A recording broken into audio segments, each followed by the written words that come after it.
بسم اللہ الرحمن الرحیم۔ فضائل سورۃ سجدہ۔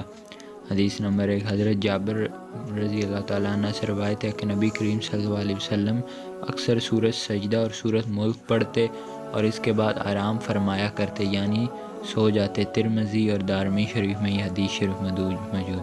حدیث نمبر 2، حضرت ابن عمر رضی اللہ تعالیٰ عنہ سے روایت ہے کہ رسول اللہ صلی اللہ علیہ وسلم نے فرمایا، جس نے عشاء اور مغرب کے درمیان سورۃ سجدہ پڑھی تو گویا اس نے لیلۃ القدر کا قیام کیا۔ ترمنشور شریف میں یہ حدیث شریف موجود ہے۔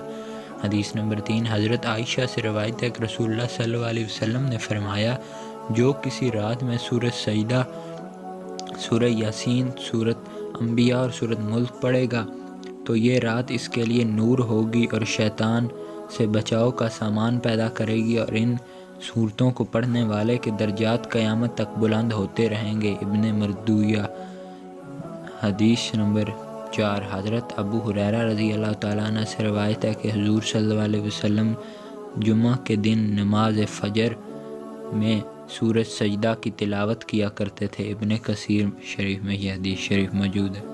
حدیث نمبر 5، حضرت خالد بن معدان رضی اللہ تعالیٰ عنہ سے روایت ہے کہ حضور صلی اللہ علیہ وسلم نے فرمایا، سورۃ سجدہ قبر میں اپنے صاحب کی طرف سے تقرار کرے گی کہ الہی، اگر میں تیری کتاب کی صورت ہوں تو اس کے لیے میری شفاعت قبول فرما، اور اگر میں تیری کتاب کی صورت نہیں ہوں تو مجھے اس سے ہٹا دے، اور پرندے کی طرح اس پر اور بازو پھیلا دے گی اور اس کی سفارش قبول کی جائے گی اور وہ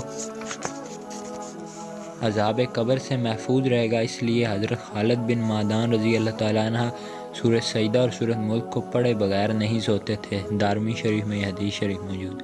حدیث نمبر 6، حضرت مسیب بن رافع رضی اللہ تعالیٰ عنہ سے روایت ہے کہ نبی کریم صلی اللہ علیہ وسلم نے فرمایا، قیامت کے دن سورۃ سجدہ اس طرح آئے گی کہ اس کے 2 بازو ہوں گے، اور اپنی تلاوت کرنے والے اور اس کے مطابق عمل کرنے والے پر سایہ فگن ہوگی، اور کہے گی کہ اس کے خلاف کوئی کارروائی نہ کی جائے اور خلاف کوئی چارہ جوئی نہیں، اس کو مت پکڑو، اسے چھوڑ دو۔ ابن فریس شریف میں یہ حدیث شریف موجود۔